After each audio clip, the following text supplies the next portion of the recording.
সার্বভৌম ভট্টাচার্য তিনি একজন মহাপুরুষ মেনেছিলেন। কোনো মহাপুরুষ হতে পারেন, কোনো সাধন জীব হতে পারেন, তার মধ্যে এত ভাব ভক্তি, এত প্রেম ভগবান বলে তিনি জানতেন না। তার ভগ্নীবতী গোপীনাথ আচার্য তিনি বলেছিলেন, বলছেন কলিযুগের মধ্যে কোনো ভগবানের কোনো অবতার নেই। অনেক তর্ক বিতর্ক হয়েছিলেন, আগে শুনেছিলাম। গোপীনাথ আচার্য তিনি বলেছিলেন, যেদিন তোমার প্রতি প্রভুর কৃপা হবে সেই দিন তুমি বুঝতে পারবে, প্রভুর কৃপা না হলে তুমি বুঝতে পারবে না। সার্বভৌম ভট্টাচার্য তিনি মহাপ্রভুকে নিজের গৃহে নিয়ে গেলেন, খুব স্নেহপ্রীতি করলেন, নিজের শিষ্যের মতন তিনি মেনে নিলেন। অল্প বয়সে এই যে সন্ন্যাস, ওই সময় মহাপ্রভুর কত বৎসর ছিল? 24 বৎসর। আর এই অল্প বয়সে এই সন্ন্যাস ধর্ম, এই নবীন সন্ন্যাসী ইনি কি করে রক্ষা করতে পারবেন? আসলেই এই যে পারমার্থিক একটা স্থান রয়েছে, মঠ বলুন, মন্দির বলুন, নিজের ধর্মকে রক্ষা করতে হলে কিছু শাস্ত্র জ্ঞানের খুবই প্রয়োজন। শাস্ত্র জ্ঞান না থাকলে সে কোনোদিন মঠ মন্দিরে বা নিজের স্থানে সে কোনোদিন দাঁড়িয়ে থাকতে পারবে না। এই সংসারের মধ্যে অনেক সংশয়, অনেক প্রশ্ন, অনেকেই অনেক কথা বলবে। কত প্রশ্ন, কত তাদের কথা। আচ্ছা, তাদের কথা যদি আমি খণ্ডন করতে না পারি, তাহলে দুদিন পরে তো আমি নিজেই তখন বলবো, আরে আমাদের ধর্মটাই মনে হচ্ছে বেকার। যেহেতু ধর্মের বিষয়ে আমি জানি না, আর ধর্মের বিষয়ে জানতে হলে সনাতন ধর্ম কাকে বলে, তো শাস্ত্রের মধ্যে এই সমস্ত অনেক কথা বলেছেন, অনেক ঋষি মুনি ভগবান কত কিছু বলেছেন। শাস্ত্র পড়ব না, সৎসঙ্গ করব না, সাধুসঙ্গ করব না, শাস্ত্র জ্ঞান না হলে নিজের ধর্মকে রক্ষা করা যায় না। তিনি নিজেই যেটা সহজ সরলভাবে তিনি চৈতন্য মহাপ্রভুকে সার্বভৌম তিনি বলেছিলেন, চৈতন্য, আচ্ছা এই যে তুমি সন্ন্যাস গ্রহণ করে এই যে হাসো কাঁদো, এই যে নাচো, আচ্ছা এর দ্বারা কি তোমার সন্ন্যাস ধর্ম রক্ষা হয় বলো তো? তাহলে কি করতে হবে? তখন সার্বভৌম ভট্টাচার্য তিনি মহাপ্রভুকে নিজের শিষ্য জ্ঞানে তখন তাকে উপদেশ করছিলেন, সন্ন্যাস ধর্মকে রক্ষা করতে হলে, তোমার ধর্মকে রক্ষা করতে হলে তোমাকে বেদান্ত শ্রবণ করতে হবে। কেন প্রভু? এই জন্যে এই সংসারের মধ্যে, দুনিয়ার মধ্যে যত প্রশ্ন হতে পারে, বলছেন সমস্ত প্রশ্নের উত্তর, সমস্ত সংশয় এই বেদান্তের মধ্যে সেটা খণ্ডন করা হয়েছে, বেদান্ত সূত্রের মধ্যে। সম্প্রদায়ের এটা হলো মূল ভিত্তি। 4টি সম্প্রদায়, আর 4টি সম্প্রদায়ের মধ্যে এই বেদান্ত সূত্রের ভাষ্য না হলে তাকে সম্প্রদায় বলে স্বীকার করা হয় না। এই সংসারের মধ্যে এখন যত সম্প্রদায় হোক না কেন, এটা শাস্ত্রের দ্বারা এটা স্বীকৃত নয়। তাহলে সম্প্রদায় হতে হলে তাহলে ঋষিগণ মুনিগণ শাস্ত্র কেবল 4টি সম্প্রদায়কে স্বীকার করছেন। আর এই 4টি সম্প্রদায়ের যে আচার্যগণ তারা বেদান্ত সূত্রের ভাষ্য করেছেন, যার যেমন সম্প্রদায় অনুযায়ী। তো এই জন্য এখন আমাদের সম্প্রদায়ের যদি গ্রন্থ যদি আমরা না জানি, আমাদের সম্প্রদায়ের যদি সিদ্ধান্ত আমরা না জানি, তাহলে আমরা থাকবো কি করে? সংশয়টা দূর কে করবে? অজ্ঞানটা কে দূর করবে? হরিনাম তো করতে হবে, কলিযুগের মধ্যে হরিনামেই সার। কিন্তু হরিনামের যদি মহিমা না জানি, হরিনামের যদি তত্ত্ব না জানি, ওই দুদিন পর মালা টেনে টেনে বলবো এত মালা করলাম আমার কোনো কাজ হলো না, মালার ঝুলি ছেড়ে গেল, মালার সুতা ছেড়ে গেল। বলছেন কি হলো, এতদিন নাম করলাম। এই জন্য নাম করতে হলে, সাধন করতে হলে আমাকে আগে তত্ত্বজ্ঞান জানতে, আর তত্ত্বজ্ঞান জানতে হলে কেবল শাস্ত্র। আর আমাদের সম্প্রদায়ের সেটা কি, আচার্যগণের গুরুবর্গের যেটা উপদেশ, এর থেকে বড় উপদেশ হতেই পারে না। আমি কত গ্রন্থ পড়ব, আমি কত সিদ্ধান্ত আমি গ্রহণ করতে পারবো, শাস্ত্র পড়ে আমি সিদ্ধান্ত, আমার সেই রকম কোনো যোগ্যতা নেই। তাহলে এই জন্য আমাকে সবসময় কাকে লক্ষ্য করতে হবে, আমার গুরুদেব, পরম গুরুদেব প্রভুপাদ, এনারা কি বলেছিলেন, কি আদেশ করেছেন। এই সমস্ত আদেশ নির্দেশ পালন করলেই তবে আমার আত্মকল্যাণ হয়ে থাকে। তো বেদান্ত সূত্র, তাহলে বেদান্ত সূত্রের যিনি মূল ভাষ্যকার, তাহলে যিনি বেদান্ত সূত্র রচনা করলেন তিনি ছিলেন মূল ভাষ্যকার। অকৃত্রিম ভাষ্য যাকে বলা হয়, আর তিনি হলেন ব্যাসদেব গোস্বামী। বেদান্ত সূত্র তিনি রচনা করার পর সর্বপ্রথম তিনি সূত্রের ভাষ্য রচনা করেছিলেন যাকে বলা হয় শ্রীমদ্ ভাগবত মহাপুরাণ ও বেদান্ত সূত্রের অকৃত্রিম ভাষ্য। বেদান্ত সূত্রের মধ্যে প্রথম সূত্র হলো অথাত ব্রহ্ম জিজ্ঞাসা। কাকে জিজ্ঞাসা করলেন, ব্রহ্ম কি, ব্রহ্মের স্বরূপ কি। অথাত ব্রহ্ম জিজ্ঞাসা। আর ভাষ্যের মধ্যে, ভাগবতের মধ্যে প্রথম শ্লোক হলো জন্মাদর্শে ইয়তঃ, এখানেই প্রশ্নের উত্তর দিয়েছিলেন। তাকেই ব্রহ্ম বলা হয়, তাকেই ভগবান বলা হয়, তাকেই পরমাত্মা বলা হয়। এই বিশ্বের মধ্যে সৃষ্টি, বিশ্বের পালন, বিশ্বের সংহার যার থেকে হয়, যিনি করেন তাকেই ভগবান বলবেন, অন্যকে ভগবান বলা দোষ হয়ে যায়। এখন সার্বভৌম ভট্টাচার্য চৈতন্য মহাপ্রভুকে বললেন তোমাকে বেদান্ত সূত্র শুনতে হবে রে সন্ন্যাসী, নালে সন্ন্যাস ধর্ম রক্ষা করতে পারবেন। আর যাকে উপদেশ করছেন উনি হলেন 14 ভুবনের গুরু, যিনি হলেন সরস্বতীপতি, লক্ষ্মীপতি। কিন্তু তিনি কোনো অভিমান করলেন না, কোনো দাম্ভিকতা প্রকাশ করে আমি সব জানি, আমি সব জানতা। না না, বৈষ্ণব ধর্মটা এরকম নয়। চৈতন্য মহাপ্রভু নিজে আচরণ করে জগৎজীবকে শিক্ষা দিলেন দিনহীন। যে যত দিনহীন হবে, যার যত দন্যতা হবে, যে যত নিজেকে হীন মনে করবেন, তিনি হবেন এই ভক্তির অধিকারী, তিনি বৈষ্ণব ধর্ম যাজন করতে পারেন। তাহলে মহাপ্রভু হাত জোড় করে বললেন আমি তো জানি না, আমি মূর্খ। মূর্খ দেখে গুরু মোরে করিল শাসন, গুরু আমাকে শাসন করেছেন। তুমি মূর্খ, বেদান্তের মধ্যে তোমার কোনো অধিকার নেই। কি করতে হবে গুরুদেব, যাও এই মহামন্ত্র তুমি কীর্তন করো।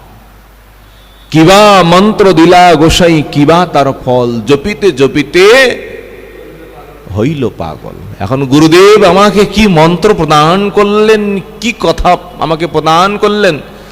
এখন যে মহামন্ত্র কীর্তন করতে করতে আমি পাগল হয়ে গিয়েছি। কখনো হাসি, কখনো কাঁদি, কখনো নাচি, কখনো গড়াগড়ি দেই, দিন রাত্রি আমার কোনো জ্ঞান নেই। কি নাম জপ করে করে,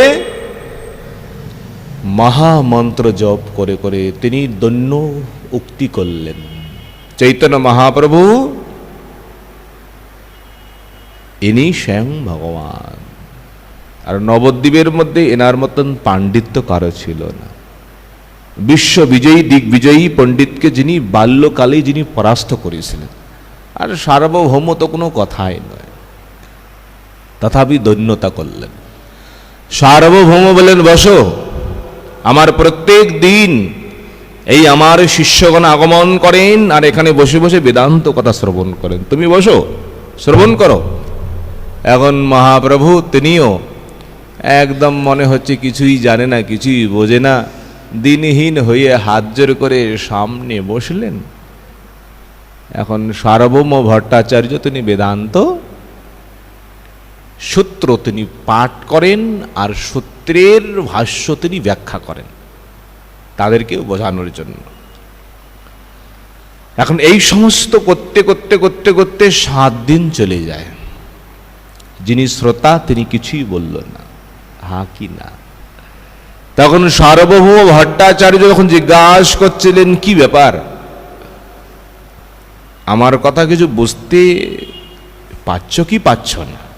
যদি পারো তাহলে হ্যাঁ বলবে, যদি না পারো না বলবে। আরে শ্রোতা মানে হ্যাঁ না তো কিছু বলতে হয়। যিনি শ্রবণ করেন তার মনের মধ্যে কোনো না কোনো প্রশ্ন তো এসেই থাকে। তো 7 দিন হয়ে গেল, এদিকে হাও নয় এদিকে নাও নয়, বোঝা যাচ্ছে না কিছু, তোমার কি মতি, তোমার কি গতি। যখন এইভাবেই যখন সার্বভৌম ভট্টাচার্য যখন প্রকাশ করলেন, তখন মহাপ্রভু বলেছিলেন, আপনার সূত্র তো আমি খুব ভালোই বুঝতে পারছি, যে সূত্র আপনি উচ্চারণ করছেন সূত্রের মধ্যে আমার কোনো বুঝতে কোনো আমার অসুবিধা হচ্ছে না, কিন্তু আমার বড্ড কষ্ট হচ্ছে। কোন জায়গায়? যখন আপনি সূত্রের ব্যাখ্যা করেন, আপনার ভাষ্য আপনার ব্যাখ্যা শ্রবণ করলে মনে হচ্ছে আমার শরীরের মধ্যে শূল দিয়ে কেউ আঘাত করছে। মানে সার্বভৌম তিনি বুঝতে পারলেন না বলছেটা কি। আরে সূত্র তো সব থেকে কঠিন হয়ে থাকে, অল্প অক্ষরের দ্বারাই সেখানে অনেক তত্ত্ব সেখানে বলা হয়, আর সাধারণকে জানানোর জন্য বোঝানোর জন্য আচার্যগণ পণ্ডিতগণ সেটা ব্যাখ্যা করেন। সবার বোধগম্য হয় না সূত্র, আর সূত্র বুঝতে পারছো তুমি, সূত্রের ব্যাখ্যা বুঝতে পারছো না, কারণ কি? তখন মহাপ্রভু তিনি বলেছিলেন, এই যে আপনার ভাষ্য, এটা সূত্রের এটা অনুগত নয়, এটা মনোকল্পিত, এটা মনের দ্বারায় কল্পনা করে এটা বলা হয়। তাহলে এই জন্য শাস্ত্র পড়ে কেউ মরে, শাস্ত্র পড়ে কেউ তরে। শাস্ত্র হলো, শব্দ হলো চিন্তামণি। তুমি শাস্ত্র পড়ে যেমন চিন্তা করবে তোমার সামনে সেই রকম অর্থ প্রকাশ হবে। এখন নিজের মনোকল্পিত যদি আমি অর্থ করতে যাই, তাহলে সে তার দ্বারা আমার কোনো আত্মকল্যাণ হবে না। গুরু বর্গগণ যেটা অর্থ করছেন, গোস্বামীগণ যেটা অর্থ করছেন, আচার্যগণ যেটা অর্থ করছেন, ঋষিগণ মুনিগণ যেটা ব্যাখ্যা করছেন, সেটাকেই আমাকে স্বীকার করতেই হবে হবে হবে। তো আপনার ব্যাখ্যা শুনে আমার তো শরীরের মধ্যে জ্বালা হচ্ছে। তুমি ব্যাখ্যা করতে পারবে? বলে অবশ্যই পারব। মহাপ্রভু তখন বেদান্ত সূত্রের যে মূল অর্থ, সঠিক যে সিদ্ধান্ত তিনি তখন বর্ণন করলেন। আর বর্ণন করতে করতে তিনি সার্বভৌম ভট্টাচার্যকে এমন সিদ্ধান্ত শুনিয়ে দিলেন, আর সেই সমস্ত সিদ্ধান্তের দ্বারা সার্বভৌম ভট্টাচার্য তিনি পরাস্ত হয়ে গেলেন। তাই না? এই সমস্ত কথা আমরা আগে শ্রবণ করেছিলাম।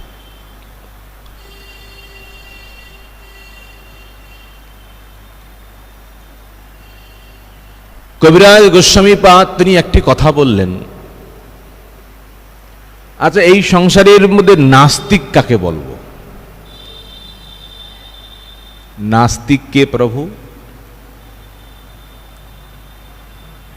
নাস্তিক তাদেরকে বলতে হয় বেদ না মানিয়া বদ্ধ হইল নাস্তিক, যারা বেদ স্বীকার করে না। আরে বাবা, তুমি বেদ স্বীকার করবে না, তাহলে স্বীকার করবে কাকে? এই জন্য বৌদ্ধকে কি বলা হয়? নাস্তিক। তারা বৌদ্ধিক যারা, তারা নাস্তিক, তাদের কোনোদিন স্বীকার করতে নেই। যারা বেদ স্বীকার করেন কিন্তু ভগবানের স্বরূপকে, ভগবানের ধামকে স্বীকার করে না, এরাও নাস্তিক।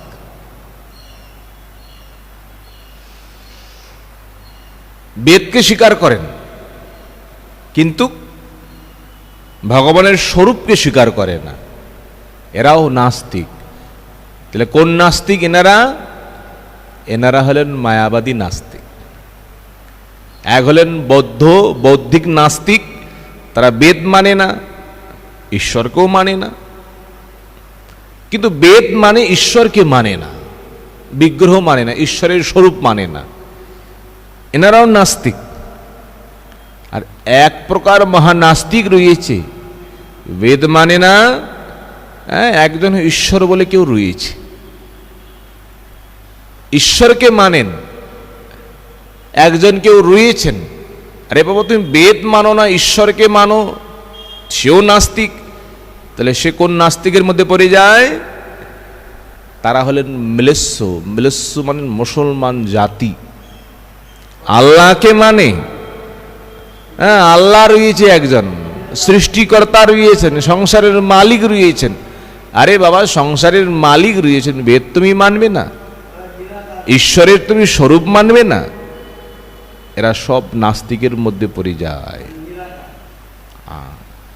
তাহলে এই জন্য জীবের নিস্তার লাগি সূত্র কইল ব্যাস। তাহলে জীবের কল্যাণের জন্য, জীবের আত্মান্তিক মঙ্গলের জন্য তাহলে সূত্র রচনা করলেন। কে করলেন? ব্যাসদেব গোস্বামী। আর নিজেই সূত্রের রচনা করে সূত্রের ভাষ্য করেছিলেন, সেটা হলেন অকৃত্রিম ভাষ্য, তাকে বলা হয় শ্রীমদ্ ভাগবত। কিন্তু কৃষ্ণদাস কবিরাজ তিনি একটি কথা বললেন, সাবধান। আর মায়াবাদী ভাষ্য শুনিলে হয় সর্বনাশ। মায়াবাদীদের ভাষ্য, মায়াবাদীদের সঙ্গ করলে ভক্তির কোনো লেশ থাকবে না, ভক্তি নাশ হয়ে যাবে, সর্বনাশ হয়ে যাবে। হ্যাঁ, এই জন্য যে সমস্ত, যে সে শাস্ত্র পড়তে নেই, যে সে শাস্ত্র শুনতেও নেই। মায়াবাদীদের কাছে তো কোনো হরিকথাও শুনতে নেই, তারা হরিকথা বলতে গিয়ে ভগবানের চরণে অপরাধ করে বসেন। ভগবানকেই মাইক বলেন, ভগবানকেই নশ্বর বলেন। এই জন্য মায়াবাদীদের মুখে কোনোদিন শুনতে নেই, মায়াবাদীদের কোনো গ্রন্থ পড়তে নেই। কি হয়ে যাবে? সর্বনাশ হয়ে যাবে। মায়াবাদী ভাষ্য শুনিলে হয় সর্বনাশ। ব্যাসদেবের যে সিদ্ধান্ত, ব্যাসদেবের যে উদ্দেশ্য, তিনি কি বললেন? তিনি সূত্রের মধ্যে তিনি পরিণামবাদ তিনি প্রচার করলেন। কি বাদ? পরিণামবাদ। আর মায়াবাদী শঙ্করাচার্য তিনি স্বতন্ত্রভাবে কপোলকল্পিত ভাষ্যের তিনি রচনা করলেন, ভাষ্যের মধ্যে স্থাপন করলেন বিবর্তবাদ। তাহলে পরিণামবাদ মানে পরিণাম, ভগবান থেকেই সবকিছু সৃষ্টি হয়ে যায়। এখন পরিণামবাদ যদি স্বীকার করা হয়, আচার্যগণের অনেক সিদ্ধান্ত, তাহলে ভগবান বিকারী হয়ে যাবে, বিকারবান, বিকারশীল। পরিণামবাদ স্বীকার করলে কি হবে? ভগবান বিকার। বিকার মানে সেখান থেকে উৎপন্ন হচ্ছে। বলছেন না না, ভগবানের অচিন্ত শক্তি রয়েছে, অচিন্ত শক্তির দ্বারায় তিনি জগৎ সৃষ্টি করার পরেও তিনি অবিকার থাকেন। অবিকার মানে ভগবানের কোনো বিকার হয় না। এই জন্য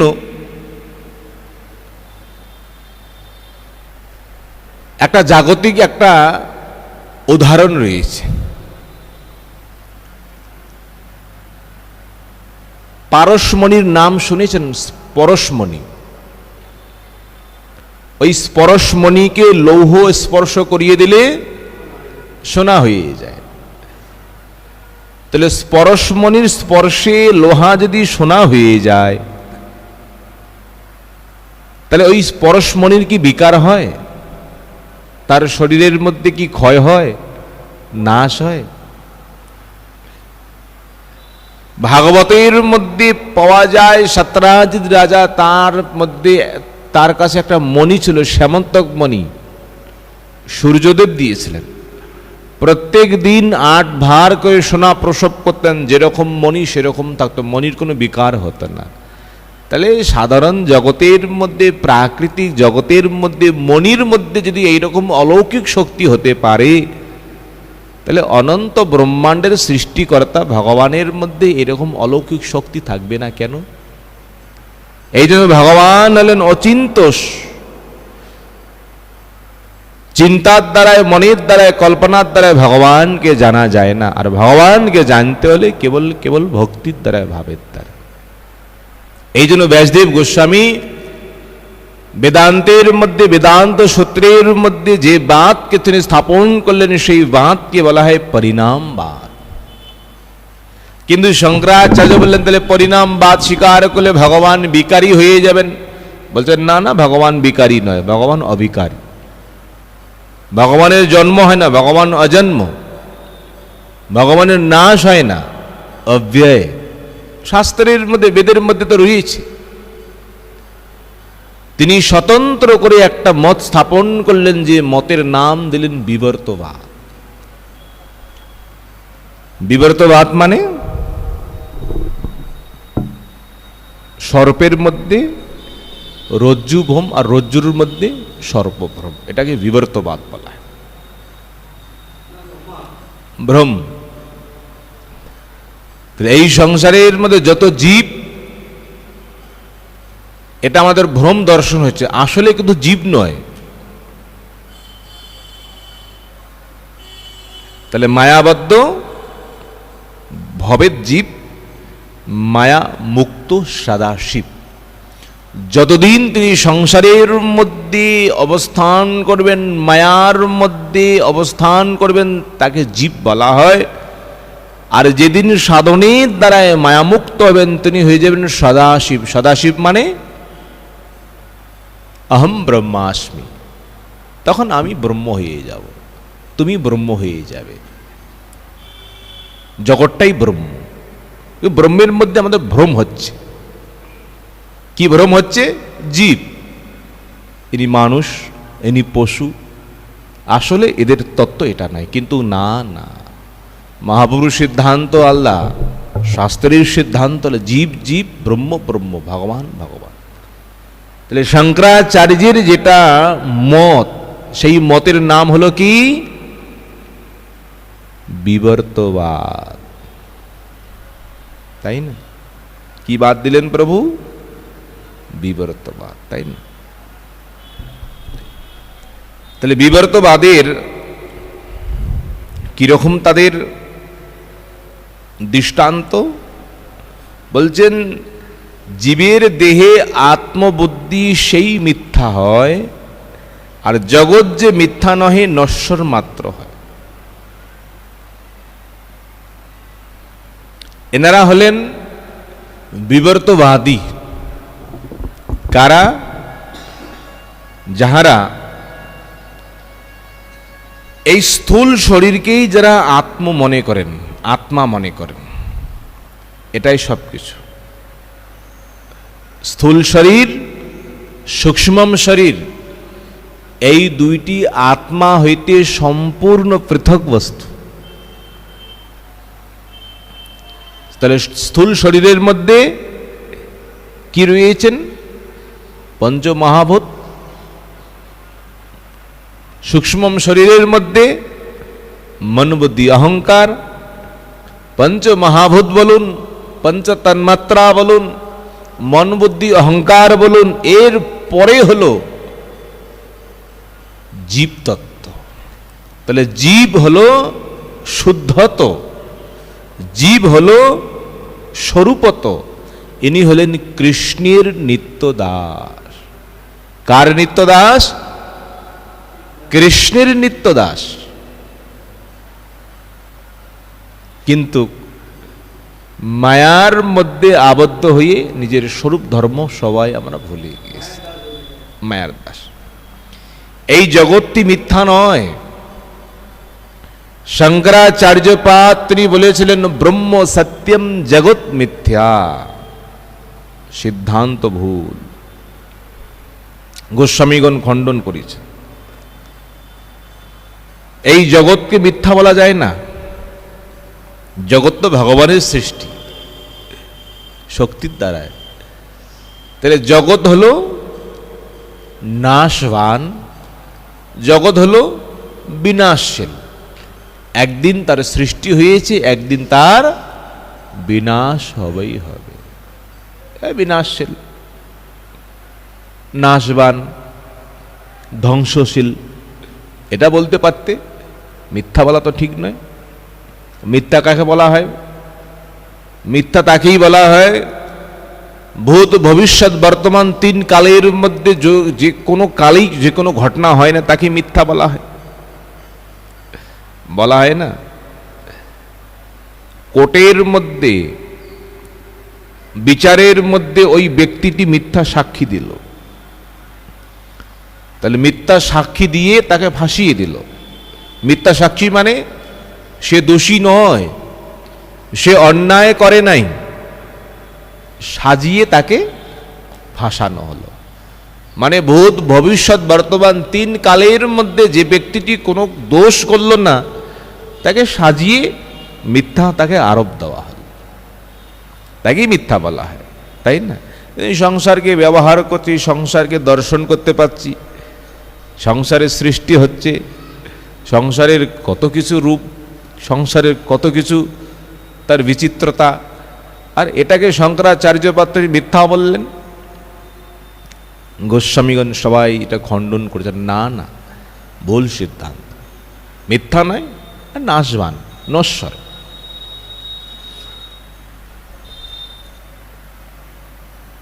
শঙ্করাচার্যের কিছু মহাবাক্য রয়েছে। এটা বেদের মানে এক দেশিক বাক্য। বেদ থেকে কোনো অংশ হইতে কোনো কোনো মানে পথ নিয়ে তিনি শব্দ নিয়ে সেটাকে স্থাপন করলেন, এই হলো আমাদের পরিচয়। আরে বাবা, কোনো কিছু সিদ্ধান্ত, কোনো কিছু আমাকে জানতে হলে শুধু একটা শ্লোক নিয়ে বিচার করলে হবে না, একটা লাইন করলে বিচার করলে হবে না। আরে আগেও দেখতে হবে, পরেও দেখতে হবে কি প্রসঙ্গে কথাগুলি বলছেন। সব কিছু বিচার করার পর তবেই গ্রহণ করে শঙ্করাচার্যপাদ নিজের সকপল কল্পিত সিদ্ধান্তকে স্থাপন করার জন্য, জগৎকে ভ্রমিত করার জন্য, জগৎকে নাস্তিকবাদ করার জন্য তিনি বেদের থেকে কিছু এক দেশিক মানে কোনো কোনো জায়গা হইতে কয়েকটি কেবল তিনি অর্থ নিয়ে, শব্দ নিয়ে প্রচার করলেন। অহম ব্রহ্মাস্মি প্রজ্ঞানম ব্রহ্ম ব্রহ্মবিদ ব্রহ্মৈব ভবতি তত্ত্বম আসি। এই সমস্ত এই মায়াবাদীদের, শঙ্করাচার্য এই সমস্ত মহাবাক্য, কিন্তু যে প্রসঙ্গে বলা হয়েছে আসলে কিন্তু সেই প্রসঙ্গটা তারা জানে না। তাহলে অহম ব্রহ্মাস্মি, তাহলে তুমি ব্রহ্ম হও। তাহলে তুমি ব্রহ্ম বলতেই পারতে, হও কথাটা বলার উদ্দেশ্য কি ছিল? তাহলে তুমি ব্রহ্ম নও, ব্রহ্মের মতন সেই ভগবানের মতন সেখানে গিয়ে তুমি একটি স্বরূপ প্রাপ্ত করবে। এরা মুক্তির মধ্যেই তো রয়েছে। ব্রহ্মবিদ ব্রহ্মৈব ভবতি, যারা ভগবানকে জানেন তারা ভগবান হয়ে যায় না, ভগবানের মতন। এব মানে সদৃশ। তত্ত্বম, আরে তৎ মানে সেই বস্তু, তম মানে তুমি, সেটাই বলতে পারতো। তাহলে বেদের মধ্যে অসি কেন বললেন? অসি মানে হও, সেই বস্তু তুমি হও, মানে ভগবানের রূপ তুমি ধারণ করতে পারবে সাধন করলে। গুরু রহস্য ভক্তিহীন যারা, তারা কোনোদিন জানতে পারে না। এই সমস্ত জানতে হলে গোস্বামীদের, আচার্যদের তাদের যে ব্যাখ্যাগুলি আমাদের ভালো করে আগে জানতে হবে, তাই না? শঙ্করাচার্যপাদ তিনি এইভাবে তিনি জগতের মধ্যে তিনি প্রচার করলেন। মহাপ্রভু এই সমস্ত কথা তিনি বললেন। শঙ্করাচার্যপাদ নিজের মতকে স্থাপন করার জন্য কত ধরনের উপায় অবলম্বন করলেন, কিন্তু মহাপ্রভুর বাক্যকে তিনি খণ্ডন করতে পারলেন। মহাপ্রভু সেই একটি কথাই বললেন, বেদের একই সার, বেদান্তের একটাই উদ্দেশ্য, শাস্ত্রের একটাই উদ্দেশ্য, সেটা কি? সম্বন্ধ অবিধেয় প্রয়োজন। সম্বন্ধ অবিধেয় প্রয়োজন। তাহলে এই সংসারের মধ্যে একজনের সঙ্গেই সম্বন্ধ করতে হবে। সংসারের সঙ্গে সম্বন্ধ করলে, বিষয়ের সঙ্গে সম্বন্ধ করলে সেটা হবে দুঃখদায়ী, সেটা হবে কষ্টদায়ী, যে কেউ হোক না কেন। সংসারের মধ্যে যে যতই জ্ঞানী হোক না কেন, যে যতই আচার্য হোক না কেন, যে যতই হোক না কেন, যদি ভগবানকে ছেড়ে সম্বন্ধ, যদি লক্ষ্য যদি অন্যত্র হয়, তাকে সংসারের দুঃখ যন্ত্রণা, জ্বালা যন্ত্রণা, ঘাগুতা খেতেই হবে প্রভু। তবে এই সংসারের মধ্যে থেকে সম্বন্ধ কেবল ভগবানের সঙ্গে করতে হবে, তবেই মায়ার হাত থেকে মুক্তি পাওয়া যাবে। এতটুক তো জ্ঞান হতেই হবে। কার সঙ্গে সম্বন্ধ করতে হবে স্থাপন? এখন আপনার যেমন যোগ্যতা, কেউ শান্ত রসের ভক্ত, কেউ দাস্য রসের ভক্ত, কেউ সখ্য রসের ভক্ত, কেউ বাৎসল্য রসের ভক্ত, আর কেউ মধুর রসের ভক্ত, যার যেমন যোগ্যতা। তাহলে সম্বন্ধ কার সঙ্গে? ভগবানের সঙ্গে। তাহলে অবিধেয়টা কি? অবিধেয় মানে কি প্রভু? তাহলে আমাদের ভক্তি হলো অবিধেয় সাধন, মানে সেবা। আর সেই ভক্তির একটাই উদ্দেশ্য, কেন সেবা করব, কেন ভক্তি করব? শেষে গিয়ে বললেন প্রেম প্রয়োজন। প্রয়োজনটা কি? প্রেম। প্রয়োজনটা কি প্রভু? প্রেম। প্রেমকে প্রাপ্ত করার জন্য, ভগবত প্রেম, তার জন্য আমাদের এত সাধন, এত সম্বন্ধের প্রয়োজন হচ্ছে। অত সহজে প্রেম পাওয়া যায় না। প্রেমটা ওই রকম মামার বাড়ির ওটা মোয়া নয়, মামার বাড়ি গেলাম পেয়ে গেলাম হাতের মধ্যে। তাহলে এই তিনটি জানতে হবে, সম্বন্ধ, অবিধেয়, প্রয়োজন। তাহলে সম্বন্ধ কার সঙ্গে? গুরু বৈষ্ণব ভগবানের সঙ্গে। অবিধেয় মানে ভক্তি, প্রয়োজন মানে প্রেম। এই তো শাস্ত্রের সহজ সরল কথা।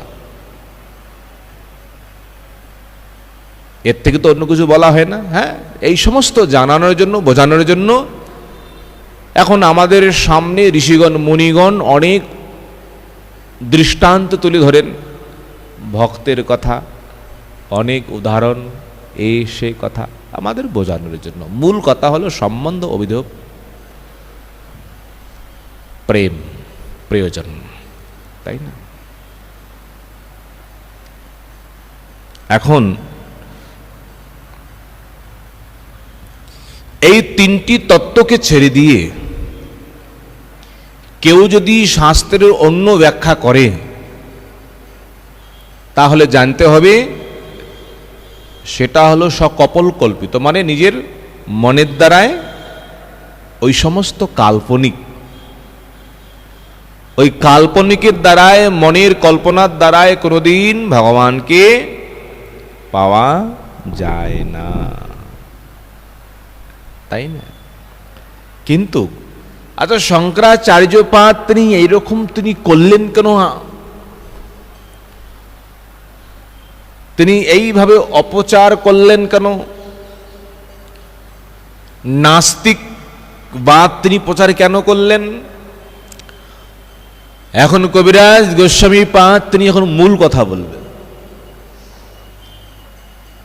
এই যে শঙ্করাচার্যপাদ, ইনি সাধারণ কোনো কেউ নয়, শঙ্কর শঙ্কর সাক্ষাৎ।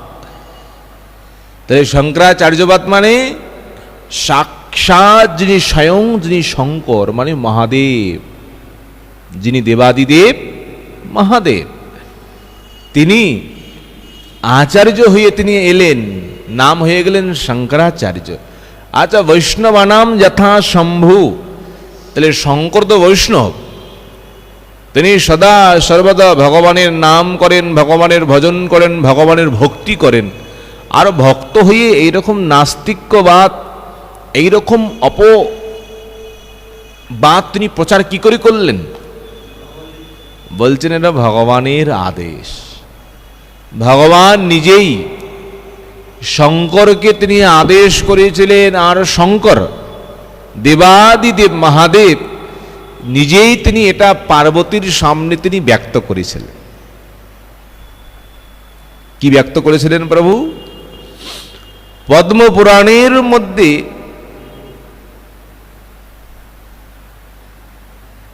মহাদেব শিবানীকে বলেছিলেন। কোন পুরাণের মধ্যে প্রভু কি বলেছিলেন? বলছিলেন স্বাগমৈ কল্পিতৈস্তঞ্চ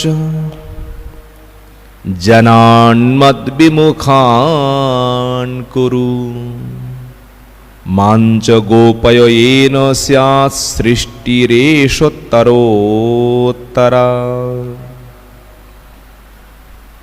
তাহলে সেই পদ্মপুরাণের মধ্যে কি বলা হয়েছিলেন? ভগবান তাকে আদেশ করলেন। কাকে আদেশ করলেন? শিবকে। ত্বম কল্পিতৈ, ত্বম মানে হে শিব, ত্বম মানে কলিযুগের মধ্যে তোমাকে আচার্য হয়ে, গুরু হয়ে এই ধরনের সম্প্রদায়, এই সমস্ত নাস্তিকবাদ তোমাকে প্রচার করতে হবে। কোন যুগের মধ্যে? কলিযুগের মধ্যে, অন্য যুগের মধ্যে নয়। তাহলে কি বললেন? কল্পিতই। কল্পিতই মানে তুমি নিজে কল্পনা করে সত্য পথ হইতে, সত্য মার্গ হইতে, ভক্তি হইতে তাদেরকে ভ্রষ্ট করতে হবে, তাদেরকে পতন করতে হবে।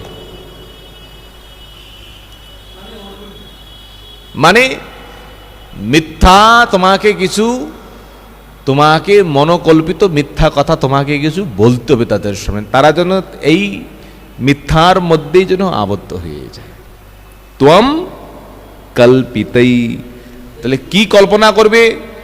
তাহলে মিথ্যা কথাটা কি বলবে? বলছেন তোমাকে বলতে হবে স্বাগমৈ। স্বাগম মানে এই বেদান্ত সূত্রের ভাষ্য, এই শাস্ত্র ব্যাখ্যা করতে গিয়ে তাহলে আসল তত্ত্ব তোমাকে গোপন করে, আর সেই শব্দের অর্থ তোমাকে মিথ্যা বলে জগৎকে ভ্রমিত করতে হবে। তাহলে ভগবানের আদেশ, তাই শিবকে আদেশ করেছিলেন শাস্ত্রের যেটা তত্ত্ব সেটাকে গোপন করে, আমাকে গোপন করে ভুল ভাল মিথ্যা কথা জগতের মধ্যে তোমাকে প্রচার করতে হয়। স্বাগমৈ, কাদেরকে? জানান। জানান মানে এই সংসারের মধ্যে যারা ভোগী, এই সংসারের মধ্যে যারা বিষয়ী, এই সংসারের মধ্যে যারা দাম্ভিকতা, এই সংসারের মধ্যে যাদের পূর্ব জন্মের কোনো সংস্কার নেই, তাদেরকে মোহিত করো, আমার ভক্তকে নয়। যারা আমার ভক্তের সঙ্গ করবে, ভক্তের কৃপা প্রাপ্ত করবে, তাদের নয়। যারা আমার ভক্তের প্রতি বিদ্বেষ করেন, সাধু দেখলেই নিন্দা করে, মঠ মন্দির দেখলেই গায়ের জ্বালা হয়ে যায়, বলছেন তাদেরকে বিমোহিত করো, তাদেরকে মোহিত করো, তাই না? মত বিমুখান কুরু, তাহলে আমার থেকে দূরে নিয়ে যাও, তারা আমার কাছে যেন আসতে পারে না। নাস্তিক, অহংকারী, দাম্ভিক, এখন আমার কাছে এলেই তো গন্ডগোল হয়ে যাবে, এই জন্য আমার থেকে তাদেরকে দূরে রাখো। মদ বিমুখান কুরু, আমার থেকে অনেক দূরে নিয়ে যাও। মায়াবাদীগণ, নাস্তিক যারা, বৌদ্ধিক যারা, ম্লেচ্ছ যারা, ভগবান থেকে অনেক অনেক দূরে তারা অবস্থান করেন, একমাত্র ভগবানের নিকটে কেবল ভক্তই অবস্থান করেন। মাং গোপয়ঃ, আমাকে গোপন করতে হবে, আমাকে ঢেকে রাখতে হবে, জানতে যেন পারে না, সবাই যেন জানতে পারে না। আচ্ছা, সব থেকে বহুমূল্য রত্ন যদি সবার হাতের মধ্যে এসে যায়, তাহলে সেই বহুমূল্য রত্নের কোনো অমূল্য থাকবে? সবার হাতে তো থেকে মূল্যহীন হয়ে যাবে। যেন মানে বহুমূল্য রত্ন যে যত গোপন করতে পারে তবেই তার মূল্য। আর এই যে আমি, আমার ভক্তি সবাই যদি এর মধ্যে দেখে যায়, তাহলে এটার কোনো মূল্যই থাকলো না।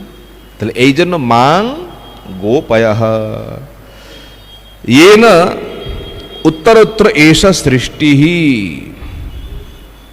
তাহলে কি বললেন? হে মহাদেব,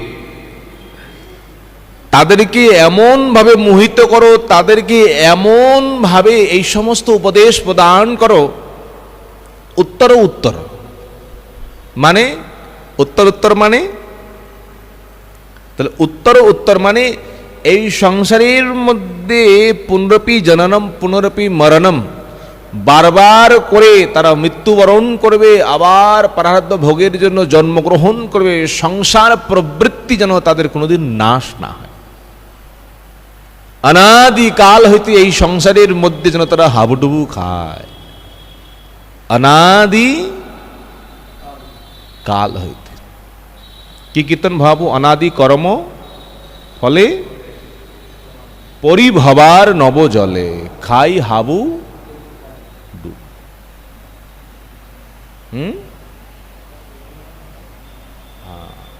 তাহলে অনাদিকাল পর্যন্ত তারা যেন এই সংসারের প্রবৃত্তি যেন তাদের থেকে নিবৃত্তি না হয়, এই সমস্ত উপদেশের দ্বারায়। তাহলে এই জন্য ভক্তিটা অত্যন্ত সুদুর্লভ, দুর্লভ নয়, সুদুর্লভ। আর এই জগতের মধ্যে সদ্গুরুদেব প্রাপ্ত করা, সদ বৈষ্ণবকে প্রাপ্ত করা, এও সব থেকে সুদুর্লভ। সহজ নয়, সহজ মার্গ নয়। জগতের মধ্যে অনেক মার্গ রয়েছে, জগতের মধ্যে অনেক অসম্প্রদায় রয়েছে। কত জীব সেখানে গিয়ে ভ্রষ্ট হচ্ছে, কত জীব সেখানে গিয়ে ভেসে যাচ্ছে। পূর্ব পূর্ব জন্মের যাদের কোনো সুকৃতি সংস্কার, কোনো গুরুদেবের বৈষ্ণবের কৃপা পেয়েছিলেন, তারাই এই জন্মে ভগবানের ভজন করার জন্য সদ্গুরুদেবের নিকটে আগমন, এছাড়া অন্য কিছু নয়। ভগবান আগেই বলেছেন কলিযুগের মধ্যে শুদ্ধ ভক্তি যাজন করা, শুদ্ধ ভক্তি প্রাপ্ত করা, এটা পূর্ব জন্মের সংস্কার সুকৃতি ভগবানের কৃপা না হলে এটা পাওয়া যাবে না। কত অসম্প্রদায় রয়েছে, কত অসৎগুরু রয়েছে, সেখানে চলে যাবে। যাও সেখানে গিয়ে বলছেন তারা সংসারের মধ্যে হাবুডুবু খাক, তাই না? পদ্মপুরাণের মধ্যে উত্তরখণ্ডের মধ্যে শিবানীকে বলেছিলেন, কি বলেছিলেন? মায়াবাদো মসৎস্বাস্ত্রম প্রচ্ছন্যম বৌদ্ধমুচ্যতে ময়ৈবো বিহিতম দেবী কলৌ ব্রাহ্মণমূর্তিনা। হে দেবী, মন দিয়ে শোনো। তাহলে মহাদেব পার্বতীকে কি বলেছিলেন? যেটা মন দিয়ে শুনতে বলেছিলেন। তাহলে বলেছিলেন দেবী মায়া বাদম। তাহলে মায়াবাদী কাকে বলে?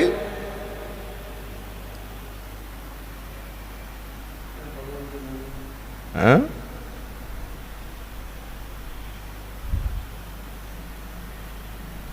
মায়াবাদী তারা ঈশ্বর, জীব, বিশ্ব মানে সংসার, এই তিনটিকে যারা মায়া কল্পিত মনে করেন, মায়ার বিকার মনে করেন, এই সংসারের মধ্যে তারাই হলো মায়াবাদী। মায়াবাদীগণের মন্দিরের মধ্যে ভগবানের এইরকম আরতি হয় না, ভগবানের ওই রকম পোশাক পরানো হয় না। আরে এটা পাথর, এটা মূর্তি, তাকে আবার গরম লাগে, তাকে আবার ঠান্ডা লাগে, তাকে আবার ক্ষুধা পায়। হ্যাঁ, ওই দরজা বন্ধ করে, কাঁচ দিয়ে বন্ধ করে ওরা মানে শোরুমের মতন মানে রেখে দিয়েছে, ওটা দেখার জন্য একটা। এখন না দেখলে, না রাখলে তো লোক আসবে না, 15 মিনিটে পাবো না, আমাকে দেখে তো প্রণাম দেবে না। এখন মন্দিরের মধ্যে ঠাকুরের মূর্তি রয়েছে শোরুমের মতন, এটা লোক দেখানো প্রদর্শনীর মতন, পূজা করেন না। আরে ভগবান তো সর্বত্র ব্যক্ত। এটা তো পাথর, পাথরের মূর্তি আবার খায়। এখন ভগবানের স্বরূপকে তারা পাথর মনে করেন। পাথরের দ্বারা নির্মিত হইলেও এটা পাথর নয়, তার মধ্যে অচিন্ত শক্তি রয়েছে। জীব তত্ত্বের মধ্যে জীব হলো শুদ্ধ কৃষ্ণ নিত্য দাস, আর এই জীবকেও তারা কি মনে করেন? মায়ার দ্বারায় তারা আবদ্ধ কল্পিত মনে করেন।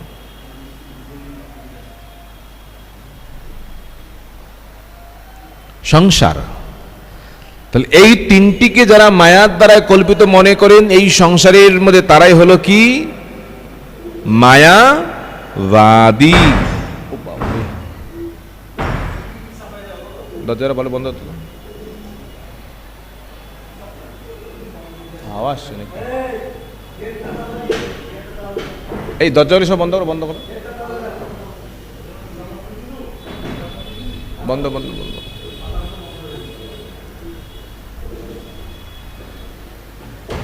অসৎ শাস্ত্রম,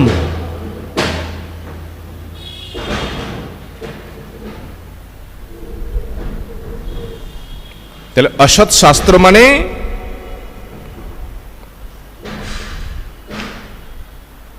যে সমস্ত কথার দ্বারায়, শাস্ত্রের দ্বারায় আমরা ভগবত বিমুখ হয়ে যাব, যেখানে ভক্তির নিন্দা করা, ভক্তের নিন্দা করা, এই সমস্ত অসৎ শাস্ত্র। এর দ্বারায় প্রচ্ছন্নম, প্রচ্ছন্নম মানে আমাকে আচ্ছাদন করতে হবে, তাহলে তোমাকে কি প্রচার করতে হবে? বৌদ্ধ মত। বৌদ্ধ মানে নাস্তিক, তাই না? হ্যাঁ হ্যাঁ, কি ঘরে গেছে?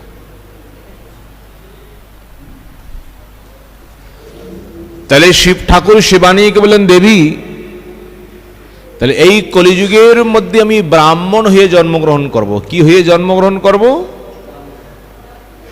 আর ব্রাহ্মণ হয়ে জন্মগ্রহণ করে,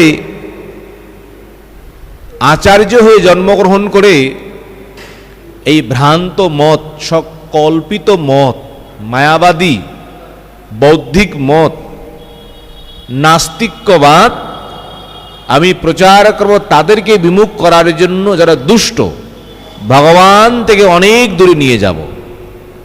কিন্তু যারা ভগবানের ভক্ত তাদেরকে আমি কৃপা করব, তারা যেন ভক্তি লাভ করে ভগবানকে লাভ করতে পারে। শিব ঠাকুর তিনি এই সমস্ত কথা তিনি বলেছিলেন। আর এই সমস্ত কথাই কে আবৃত্তি করছিলেন?